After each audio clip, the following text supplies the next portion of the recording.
how's it going? It is November the 18th and I thought it would be fun to come out and try to make a flower arrangement out of the garden. Now this is what the garden is currently looking like, so this is going to be a challenge, but I think it'll be fun. I make flower arrangements all the time, but I usually don't film them. It's something I'm really interested in and I love to do, but I'm not a professional, so it just hasn't been the focus. But I thought that it would be fun to show you guys my process because it is a weird time of year. I mean, I don't know if you guys can see, but the grass is completely covered in frost right now. So I thought it would be fun to show you some of the things that I look for in the garden. And it doesn't have to be like a ton of stuff. Like you can get some flowers from the grocery store and then supplement with like some seed heads or something like that. But today I'm gonna challenge myself to only use stuff that comes out of my garden. So I gotta grab a couple of supplies out here in the barn first. I'm gonna grab my clippers, probably a pair of gloves. Right now my hands are just frozen. I'm actually doing this during Benjamin's nap time as well. We just put him down for his first nap. So I'm hoping to do all my gathering this morning and have it done by the time he wakes up, and then I'll make the flower arrangement during his second nap this afternoon. It is a beautiful sunny day. There is no wind, which makes it very nice. So here's the first thing. This is a proudberry coral berry that I planted last year. Really beautiful berries for like to drape out of the side of a vase.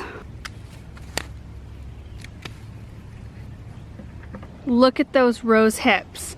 Some of my roses, you guys, I don't deadhead for the specific purpose of getting rose hips to use in arrangements. So there are the rose hips, and I try to get as long a stem as possible.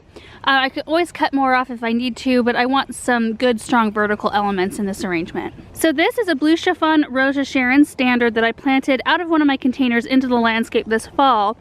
And it's got some really pretty, like, I don't know, are those seed heads? Or like buds that didn't open? I'm not really sure. They're really pretty though. So I'm gonna grab a couple of those.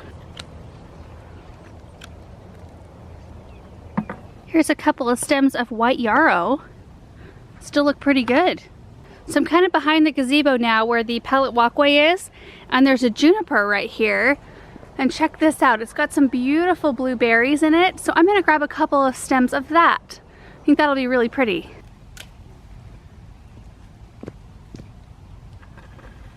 Bucket's already looking really pretty, full of color, but I do think I'm gonna grab a couple of these hydrangea blooms that have dried right on the shrub. I think those will look really pretty and very fallish. This is a huge drift of white roses, most of which look pretty bad because we've already been as low as 19 degrees Fahrenheit here. So it's affected most of the roses, but I'm hoping to find maybe a couple of buds that haven't been damaged. So we'll see. I'm gonna root around in there. So I actually found quite a few like decent looking things. So look at these buds. They've definitely been stressed by the cold because they're more pink than white, which they're normally a lot brighter, but I actually think that's gonna look better for the arrangement. So I found a few of those, and then I just cut a couple of stems that have some new growth on them. Because the new growth looks like this really beautiful red, while the rest, like when you get further down, so see the new growth there, the red, when you get further down it's more of a green. And these really haven't started to turn fall color, and I can't remember that these particular varieties like color up really well or not. But I'm really happy with that. So I'm up by Versailles now, and there's a couple of things in this bed. So I've got columbine here that came back really nice and fresh. I cut it back mid-season. And then I've got beautiful birch branches up here, and I might grab a couple of these because look at the, what are they called, catkins, I think. They're kind of crumbly a little bit, but I'm hoping to find some that aren't quite as bad. We don't want something that's going to do that in the arrangement, but we'll see. If I can find some ones that will hold up a little better, I think that would be a gorgeous textural element. I went and sat the birch branch up on the table where I'm going to be putting this together because it is a little bit crumbly, but I want to use it so bad. I figure once it's in the arrangement and nobody's touching it, it won't fall apart too bad. I think I'd like to grab a little bit of blue spruce as well as some red twig dogwood, which I have to climb in here to grab. I wonder if I should grab one of those cabbage. I didn't even make it all the way around the garden, you guys, and I found all of these gorgeous things. So I did pop one of my ornamental cabbage out of the front flower beds because it was one that actually grew facing toward the back, so you really couldn't see it.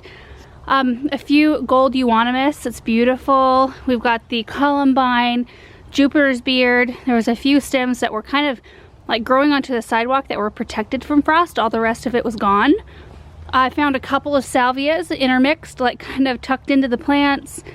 We've got the evergreens, the rose hips, just a beautiful blend. Oh, and there's the birch branch.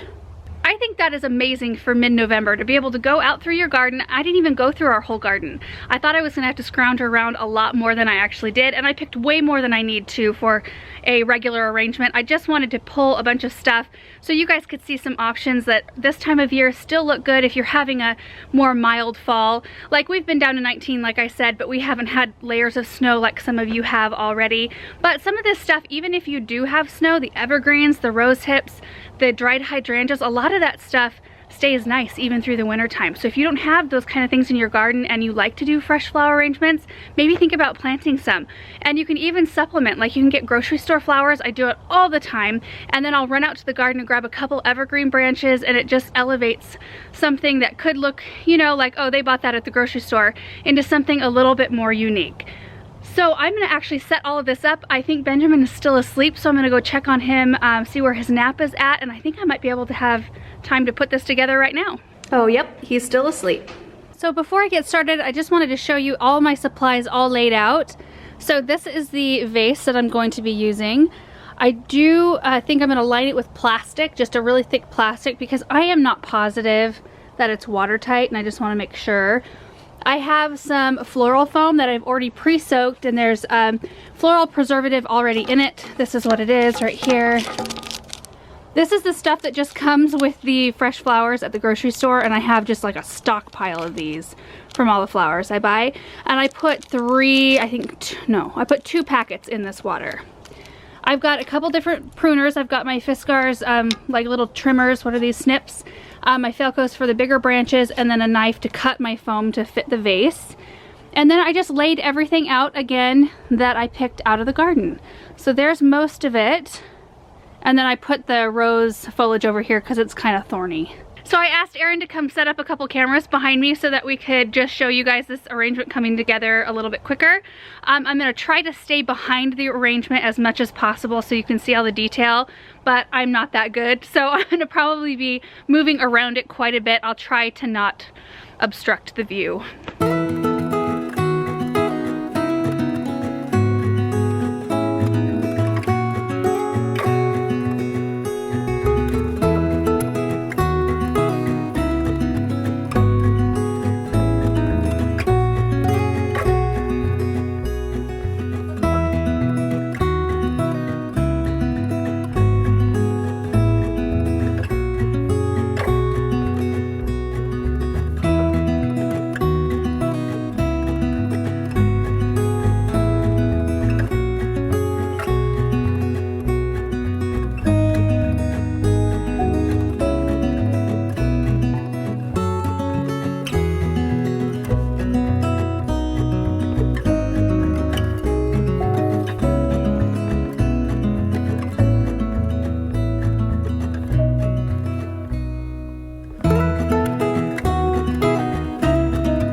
I think it's done.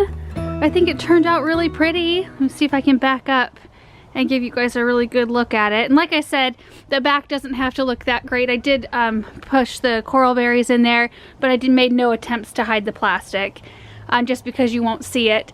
And it does look good from the side still. So like, you know, if you happen to be close to the wall, you know, you'll see that there's still some pretty things, but this was kind of like the main focus, obviously. I really hope you guys enjoyed this video, just seeing what can come out of the garden so late in the season after it's been cold for so long. In fact, I'm kind of frozen right now. Like, I can still see my breath and I'm ready to go inside. But I did make fresh cuts on everything right before I introduced it to the water. There is floral preservative in the water already, so that will help with the longevity of the arrangement.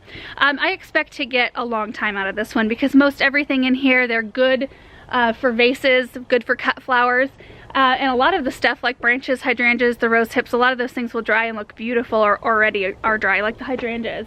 The only thing I think I'm gonna have to pull out of the arrangement is maybe the Jupiter's beard, the red valerian right here.